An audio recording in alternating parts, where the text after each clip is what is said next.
Hi there, thanks for joining me. In this video, I'm going to paint a quick seascape using Corel Painter. I'm going to paint this from my imagination. I don't really have any kind of sketch or any kind of photo that I'm going to work from. I'm just going to formulate this as I go along, and I'll show you how you can kind of do the same to create landscape paintings from your imagination. So the first thing that we'll do is we'll make a new layer, and we'll call it Sky. Make sure Preserve Transparency is not on. And we'll use the paint bucket to fill our canvas because that's the fastest way to fill the whole canvas. Make sure your paint bucket's set to fill with current color, and we'll pick a sky color. So I like to choose the hue first. We want something like this, and then choose the value, which is on the vertical axis next, which I think I want to be maybe about here, and then I'll go on the horizontal axis to choose the saturation, and we want this sky to be very saturated, very bright. For this example, I think that will work for the sky. And then before we do any detail to the sky, let's kind of define where our horizon is. So since this is going to be an ocean painting, I'm going to define the horizon using the sea, or where the water meets the sky. And we'll just kind of guess for now at our color that we're going to use for the water, because I'm not entirely sure yet. And I'm using the rectangular selection tool, so that'll be a really good way to draw a straight line. So we'll put our C maybe right about there. We'll use the paint bucket to fill that. And so this is where our horizon is going to be. Now we need to know this early on because this is going to kind of help us plot everything else out. We don't want to paint in too much of the sky because we don't need the whole sky. Let's also make a new layer again, and we'll call it Hills. This will be some background hills. We want this to be between the sky and the sea layer so that we can paint behind the sea layer. I'm going to use the custom scratch board for that. And we'll pick a kind of blue-gray color. We'll try something like this. Yeah, this looks... I'm just kind of using my imagination here. I think I want these kind of hills today. Something like this. This brush works best if you have the opacity up at 100%. I'm using the scratch board tool, which is found in the pens category for that. And then we'll do a little bit of painting on some of these layers now. So we'll go to the sky layer, and we'll choose the digital airbrush. We'll hold Alt on our keyboard and tap on screen to sample our sky color. And let's make our sky lighter at the bottom, using a pretty good size airbrush at a low opacity of 9. So I'm going to do a pretty big brush here. This brush works best most of the time if you use it pretty big and you use it to kind of build up the color like this. It makes these nice transitions from one color to another. We'll sample again using Alt towards the top of the screen. I'm going to pick a slightly darker blue. I'm shifting the hue towards what I feel is a darker hue, which is this indigo. We're going to use a good sized digital airbrush again, and we're going to make it a little darker at the top. So now we've got a pretty good looking sky. Let's add a little detail to our sea layer. Let's turn on Preserve Transparency so that we don't paint beyond this teal area that we defined here. And let's sample our sky color. We'll put in a little bit of the sky color just slightly over the whole thing. I don't want to color it all the way. I still want to have it be a little kind of a mixture of the sky color and that teal color. And then we'll sample this mixture color here, and we'll lighten this a little bit. Maybe shift it a little bit more towards a green. And this will be our lightest area. I'm going to not go really all the way to the edge, but kind of just from this area here about, I'm just adding some light highlight areas. We'll sample this darker color of the water down towards the bottom, and let's darken it. So we'll go down into the left, and we'll shift the hue towards blue a little bit. That'll make it appear a little bit darker. Still using a really big digital airbrush. I kind of darken it towards the bottom there. So now we have a good kind of vignette effect happening where the eye is being drawn towards the center of the painting because of this dark to light effect. And this is just kind of how natural lighting works anyway, so it's usually good to have what's in the foreground be darker. And it seems weird up here because this is the sky, but this is actually the foreground of the sky, because this is the closer part of the sky to you than it would be over here. This would be the most distant part of the sky. So as you get to the horizon, that's kind of where everything starts to kind of get squashed together and gets really, really small and kind of diminishes into a point. That's called perspective. The next thing that we will do is we will define our sand, or our beach, whatever you want to call it there. Turn preserve transparency off, and on a new layer we'll pick a kind of sandy color here and use the digital airbrush to put in some sand.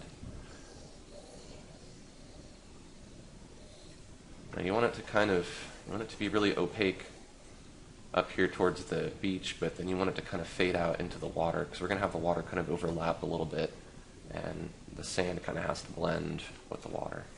You can even put a couple little spots here and there where maybe there's some more shallow areas. That helps a little bit. It's kind of subtle, but it's there. We'll darken that sand color a little bit, shift the hue towards red a little more, and we'll put in a darker area. Still give it some more contrast. And we'll put in a little bit of this blue here from the top. Sample a little bit of that and put that in just ever so slightly. Looks good. We'll go to the hills layer, turn on preserve transparency so that we can only paint within this hill shape. We'll sample this lighter sky color here towards the bottom edge of the sky. And with a kind of small, not tiny airbrush, we're going to paint in a little bit of light area kind of in between the bottom edge of the hills and the water line for the ocean there. This kind of helps divide it. And every now and then it's kind of nice to use an even smaller brush and do a couple of little diagonal lines that almost make it look like a couple of these hills are coming in front of the other ones. It helps a little bit sometimes. If you find these hills are too dark, you can always sample your sky color and you can just paint over the whole thing too. I think I'll do that. Just they're maybe a little too dark. That'll just fade them into the background a little bit more. They can stay a little darker near the edges. I think that looks okay. I'll make these a little bit lighter. So that gives it some sense of distance now. Let's add some detail to our sea. So I'll make a new layer. Call it waves, dark. This will be the dark portion of our waves. We'll turn off preserve transparency, and most often if I'm doing a dark area or a shadow, I like to set the blend mode or the composite method to multiply. So I'm going to do that in this case. We'll use the loaded palette knife, and you want to make sure you have settings as I have them up here. I want to take the opacity down to about 22, somewhere in the 20 range is fine. And we'll sample our teal color here, and we'll just use that to paint. So if we paint with the same teal color on top of itself with a multiply blend mode, it's just going to darken it. It's going to multiply the color and make it darker. So what we want to do is we want to kind of define the contours of our water. Our water is not really going to be just straight across like this, because if we do it like that, it's going to look like a river. So we're going to kind of imply a perspective that's going on here. And maybe our perspective point is like here, and everything will emanate out from that point. So we want to kind of put our waves, or our contours, kind of at an angle. And then you want them to be broader, thicker when they're in front or closer to you, and when they're further away they'll be kind of compressed together and kind of thin. So back here towards the background they can be kind of straight across like that, but in the foreground I'm giving them this kind of curvature that implies that everything is kind of emanating from this perspective point over here.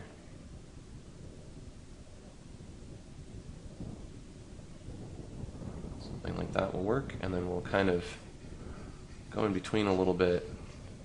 I'm doing these kind of rocking strokes. I want to make it look like these waves are kind of curling up. So if I really exaggerate it, I'm doing some stuff kind of like this. Kind of makes this wave area look like it's sticking up, like it's got some depth and dimension. We don't want it to just look like a straight line.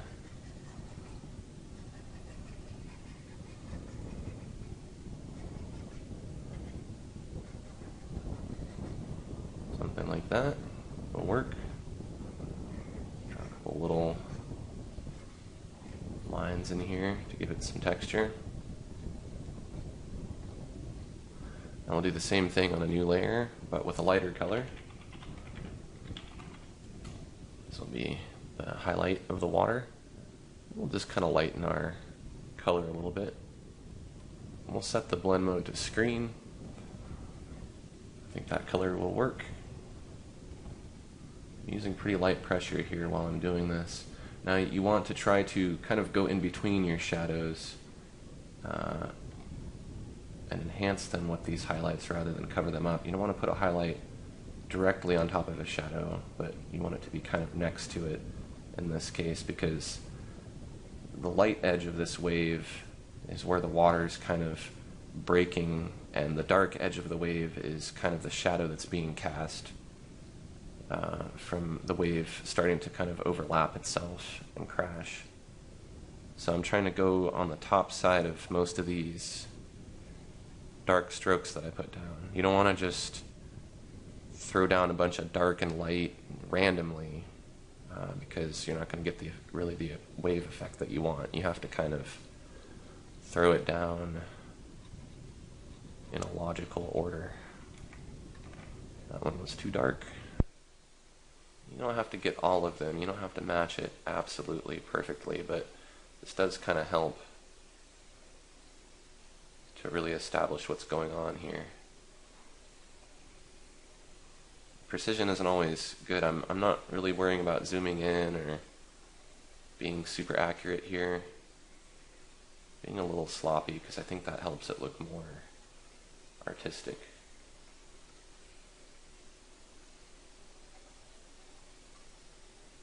I'll just get most of them. That's pretty good. And I'm going to use a slightly bigger brush, and I'm going to do the same kind of thing I was doing before, where I'm kind of trying to contour these waves. So I'm going to exaggerate here. I'm doing some stuff kind of like this, but I'm making it softer and more subtle. This is just the reflections and everything kind of rippling off the water. Makes the water look like it's moving. You don't want it to look static and flat. It's going to look like a lake. Oceans have a lot of movement because the water's constantly churning, and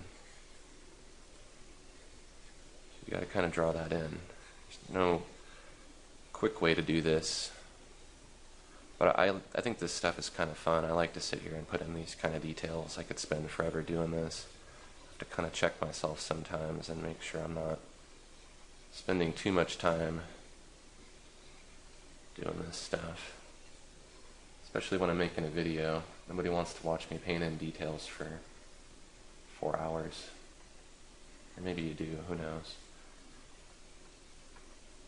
Use a smaller brush, and put in some little kind of, I'm going to exaggerate here, I'm putting in some stuff that's kind of like these little wave shapes, and then when you overlap them, they kind of build up. You don't want to go above your horizon line though, so watch out. But you want to go right up near it. This is making it look like there's a lot of little waves back there in the distance.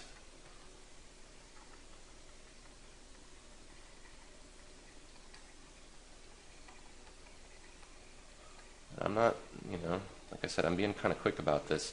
Not necessarily because this is a video that I want to be kind of short and to the point, but also because if you just make these things faster, if you draw them and paint them faster, they generally come out looking better than if you go in here and spend a lot of time and really think about placing each one in a specific spot. It doesn't come out as spontaneous. So I think that looks good. Let's do a little bit of blending. We're going to go to this waves dark layer, and we're going to use a coarse oily blender, and we want a specific kind of paper setting. Let's choose the Italian watercolor paper, and set it to these settings here. You can turn paper contrast almost all the way up, and same goes for paper scale. This brush kind of pulls and smudges the paint. If you watch down here on this wave, if I pull, you can see I'm kind of smudging it. So what I want to do is I want to just kind of pull it and smudge it a little bit so that the edge isn't so flat. And I'm kind of pulling it with a little bit of curvature.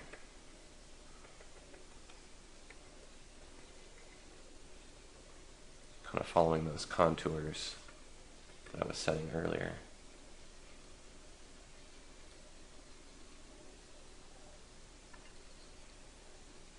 This is really just something that's kind of subtle. It helps break up the uniformity of this particular brush that we used.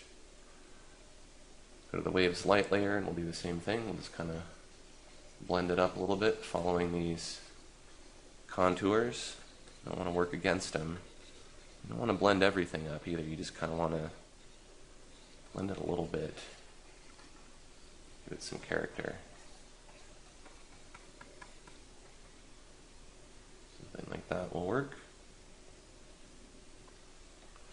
It's good to zoom out every now and then and try to get a feel for how your piece is progressing. I think the waves are a little bit too dark, so I'm going to play around with the opacity. I think I like them about there. Now let's put in some major wave areas. So let's call these waves. This will be like the really light, foamy areas on the waves here. I'll use a color, maybe something like this. And we'll go back to the palette knife. And so we're going to have this nice foamy water line here. Don't just do it straight across as one line. You want to kind of break it up a little bit.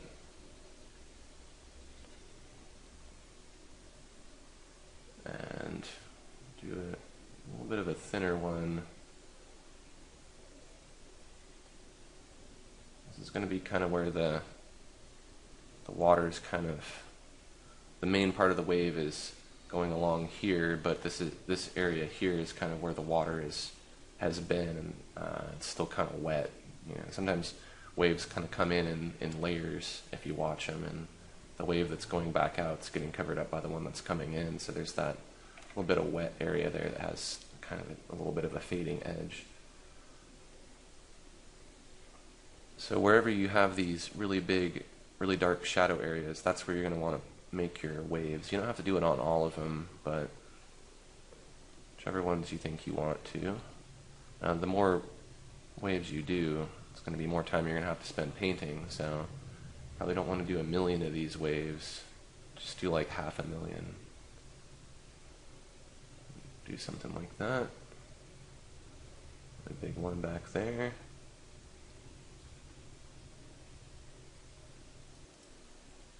Then maybe we'll do one central kind of one here. I think that looks good. And then I'll put maybe just a few flat ones here in the back that we're not really going to necessarily detail, but we just kind of want them to be there.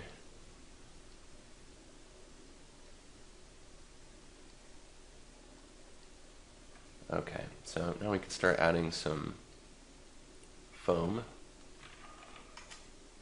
So we want to start with the darker area of our foam, so we'll go with a kind of blue-gray like this. And we'll use this square chalk brush again with the same settings. We'll zoom in a little bit so we can see our waves a little closer.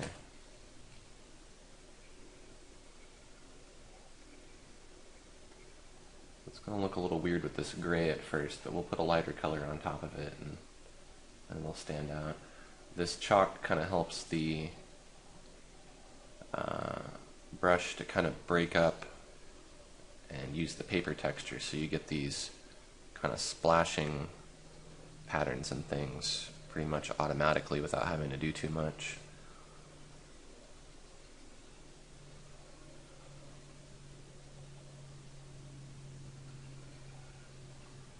Might put some rocks out here for some of these waves to crash against. Don't worry about putting foam on any of these back ones because they're too far away to really have any. We'll just do it on the front ones here. We'll do some with and some without. Turn on preserve transparency on the foam layer, and we'll take a lighter color now, and we'll just here and there, mainly towards the top, put in some light areas on this foam.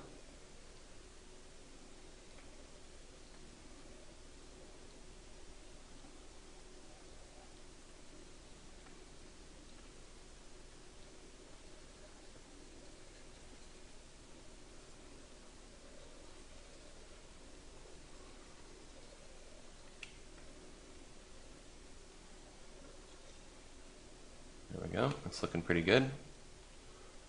And then we'll go ahead and sample some of this watercolor here, one of these teals, something like this. And let's gray it down a little bit by going to the left. And then a couple spots towards the bottom edge of this foam. Put in a little bit of this dark green. This foam is going to be reflecting what's around it in the environment, so that's why we're using kind of these light blues and or these blue grays and blue greens, because that's what's going to be reflecting off of the foam. We'll do another layer. We'll call it spray. This will be the kind of the water spraying from the foam. Turn off preserve transparency. Again, we'll use this kind of lighter seafoam green color, and then we're going to use pepper spray brush, which is found under the airbrush category. We'll set the feature to 2, and in your color variability palette, which is found under the window menu, brush control panels, color variability near the bottom. I'm going to turn this on a little bit, so let's set it to 3, 3, and 1. Very low settings here. We'll do a test stroke and see what we get. You should be getting something like this. And make sure that your flow is set and your spread and all that is set how I have mine here.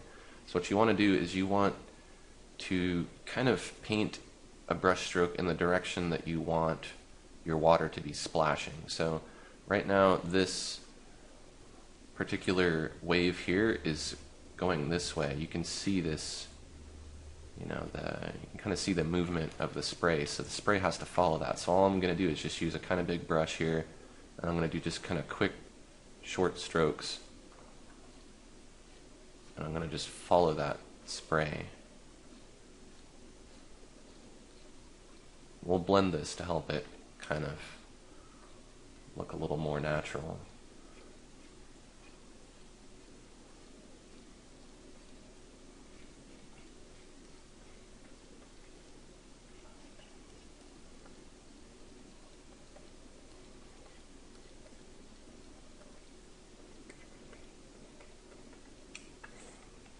I hadn't noticed before, but I'm thinking that this might be getting covered up by the sand layer that we put in, and indeed it is. So let's just move spray above sand, and now it's not getting covered up. Let's move foam above sand too. It was getting tinted a little bit there. I didn't notice before, but when I looked closer at it, I could see it there. Okay, let's change our feature size a little bit bigger to 4. We'll lighten it a little bit more. So take an almost white. We'll put in some more spray. Just a couple little taps here and there. We don't want to overdo it.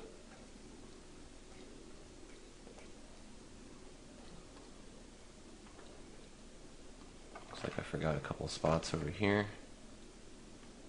That's okay. Okay, now to get this looking right, we need to set the blend mode to screen. Oops, not for the foam. Oh, that's okay. I think I accidentally painted some spray on my foam. It doesn't matter because in either case we're just going to merge these layers. So let's select the spray layer and the foam layer, hold shift to select both, and then down here in the bottom left of the layers palette under layer commands, we'll go to collapse layers. That will fuse them together. Then we'll take the diffuse blur, and the trick here is to blend lightly with the diffuse blur, and you want to blend in the direction that your water is moving. So light pressure going in the direction that the spray or the foam is moving. And that gives it the effect of that water kind of being frozen in time.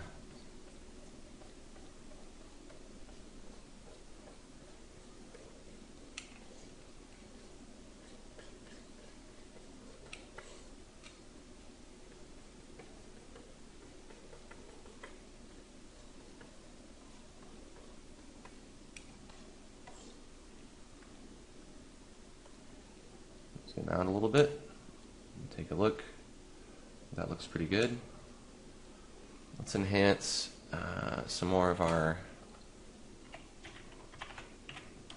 water here. So I'm going to call this water dark. I know I've got a lot of weird layer names. I'm really only naming them for the sake of this video. I might not name as many of these intermediate layers when I'm working, just to save time. Set this to multiply.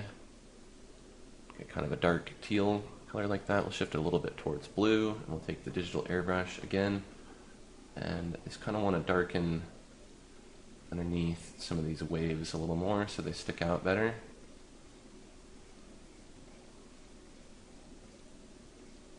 That's helping a lot.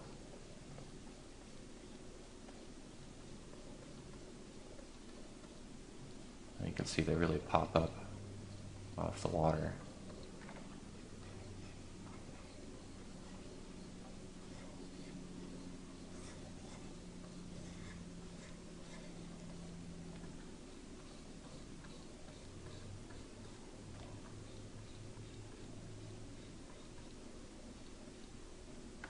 Again, thinner as we go into the background. And here and there and everywhere, you can kind of just put in some little ripple shapes.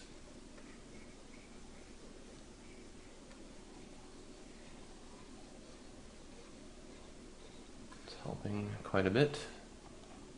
As I mentioned before, I'm really just making this up as I go along, so I don't have any idea of exactly what I'm going to paint. I'm just kind of doing it and trying things, and I'm working on all these different layers because if I decide I want to try something and I don't like it, I can always just delete the layer or make some adjustments to it. So, for instance, if I didn't like this stuff I added, I could turn it off, or I can also adjust the opacity of the layer to make it not so dark, which I think I'll do. We'll zoom out again, and you can see it's really starting to come together and look like an ocean. The last thing that we'll do is we'll finish up the beach area here, and we'll add some rocks. So we'll go to the sand layer, and on the sand layer we'll turn on preserve transparency. Let's add some texture using the custom sponge. We'll sample our darkest sand color and make it a little bit darker, shift it a little bit towards red. And the trick here will be having the sponge texture be bigger in the foreground and get smaller into the background. So we don't have much distance here to spread over, but I'm going to go kind of big, then I'm going to make my brush smaller, and even smaller.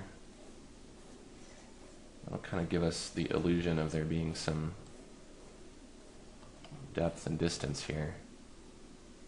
So this particular area of the beach would be the foreground, and then the background would be as it goes away from us. So that looks pretty good. Let's blend that a little bit with diffuse blur. I'm just going to blend it straight across.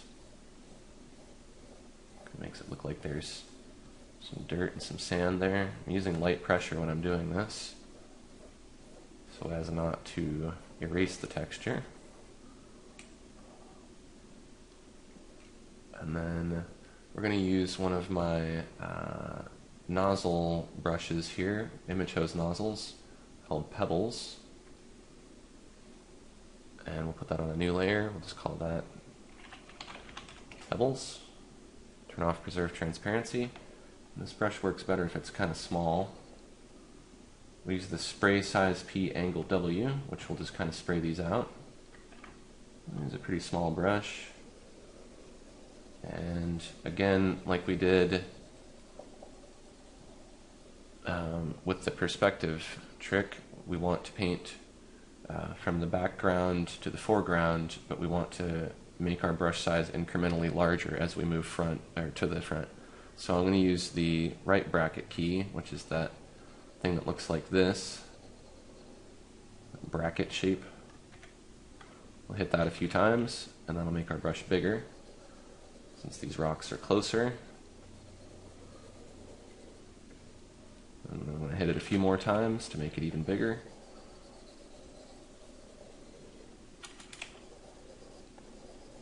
And even bigger. It's good to kind of have a mix of different sizes, so here and there I'm going to just kind of throw in some smaller ones and larger ones.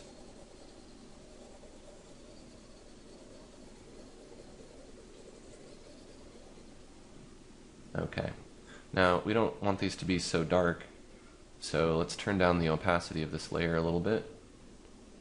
So we just kind of want it to just blend in to where you can barely see it. And then what we will do is set the blend mode to multiply and turn on preserve transparency, and we'll select white. We'll use the digital airbrush. When we paint over a multiply layer with white, it will essentially erase whatever's on that layer. So I'm going to use that to kind of mask out some of these rocks that are being covered up by the water.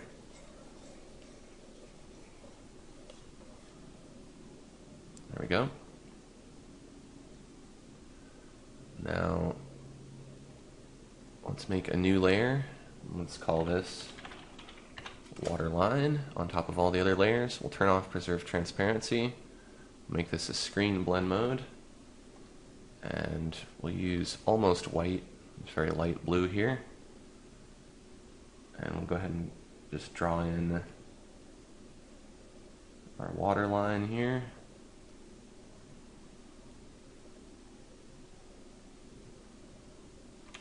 Maybe we'll just have it go off the page there. I'm using a smaller brush to kind of put in some little ripoli details, just kind of going back and forth.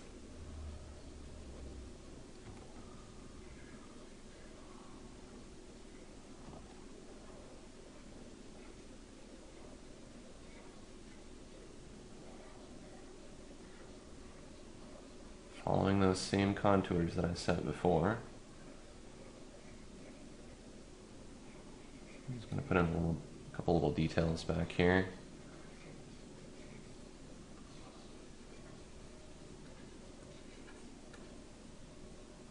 I think that really helps. And we'll put a little bit of shadow under that too. I'm just going to move this underneath the waterline. We'll just call it SH. That'll be short for shadow. I'm going to pick a dark blue-gray here, and we'll set it to multiply. And just right underneath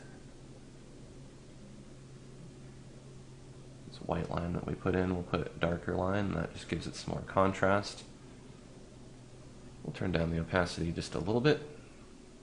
We get something like that.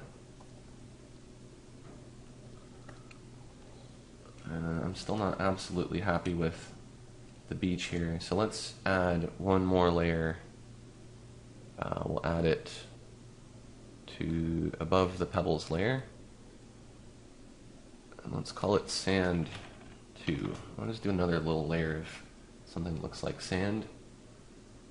For that, let's use the pixel spray brush, and let's try it real quick with a sand color and see what we get. That's too much. I'm going to zoom in here. Let's try maybe sampling one of these colors from the sand.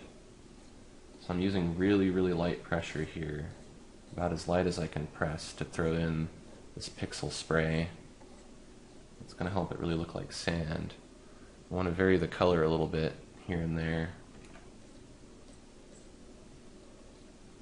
we do a very minute amount of white, that'll kind of make it look like the sand is wet. And then we'll blend it using the diffuse blur brush straight across with very light pressure. I think that looks better for the sand. Over here, I can blend it a little bit harder because it's kind of getting blurred by the water.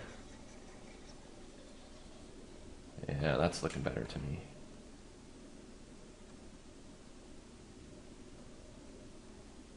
Okay, and then I did say that we'd put some rocks in, so let's do that. I'll put in a couple rocks just at the end here. So we'll put these rocks in front of the spray layer. Call it rocks, pick a dark brown. Do one in front of this guy here. We'll use the loaded palette knife for that. Make sure your palette knife is set to 100% opacity. Put in a nice big rock here. And the other one, let's put it over here. It won't go that big though, maybe we'll make it a little bit smaller.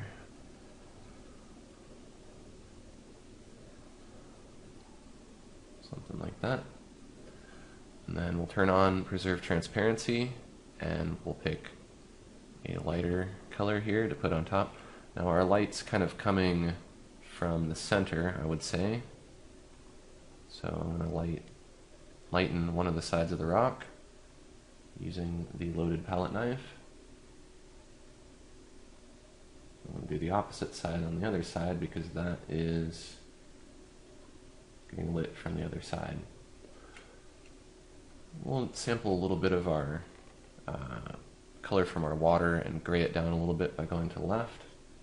I'm going to use that with very light pressure to put in a little bit of reflection on this rock. We'll add some texture to these rocks using the custom sponge. We'll sample this dark color that we put in, take a pretty big sponge and just tap on it one or two times. I'll give it some texture. If I want to add a little bit of character, we can use the square chalk and we can pick some other colors and paint them over it.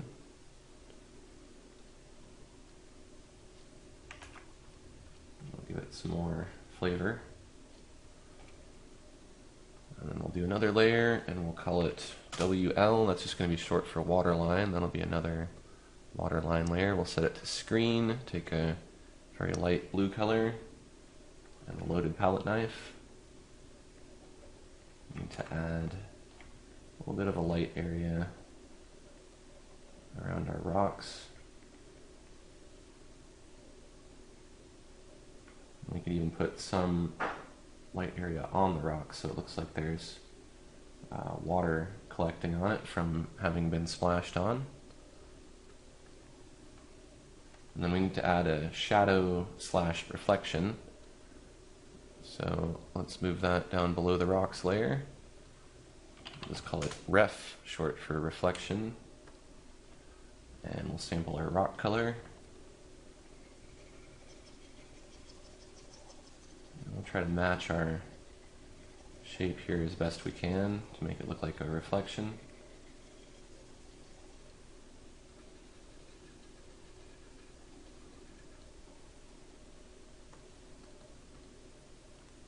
I'll turn down the opacity. I don't want it to be too dark. I think something like that works a little bit better. And then finally, we'll finish this off by adding a vignette. I could do that just to kind of bring the composition together. We'll make the blend mode a multiply blend mode. Take a dark blue gray, digital airbrush again, big brush.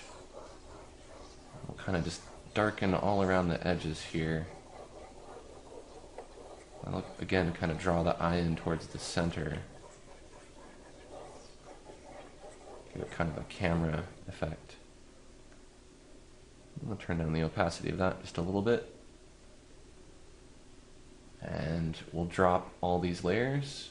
Now that we're done, well, we might save it first, and then save a copy, and then drop drop those layers. I'm not going to do that though, but you should. I'm going to do a drop all, and then anywhere that the contrast is too sharp, we'll blend that a little bit. The reason why we didn't try to do that earlier is because it was going to make all this white fringe over everything. If you don't know what that white fringe is, then you might not have encountered it yet. But sometimes when you use blenders on independent layers, it adds this white area, and it's really frustrating to get rid of. So I generally save all my blending and blurring of objects when I'm blending them together. I save that for the end. So I'm going to choose the blur brush, and for instance this horizon line here needs to be blurred because it doesn't need to be really sharp, it's really far away. We'll do the same thing with the hills. Those can be blurred to make them look more distant. Distance is achieved by a few different things, and focus is one of them. Blur the edges of the rock just a little bit.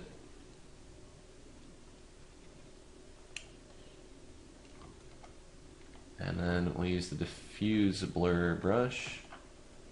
I'm going to blend some of this stuff that I don't like to make it match and fit in a little bit better.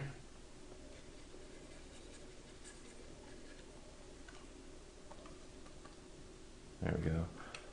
Let's do a little bit here also.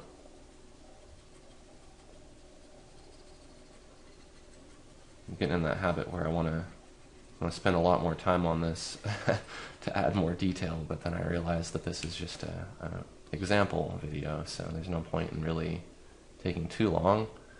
So I think we'll call this good. It gives you an idea of how you can make your own seascape painting from your imagination. I have a couple other videos on painting oceans and other kinds of landscapes that you can check out if you search my YouTube channel. If you found this information helpful, take a quick second to like this video or share it on YouTube or Facebook, and that'll make it easier for other artists to find this information. Thanks for watching, and stay tuned for my next video.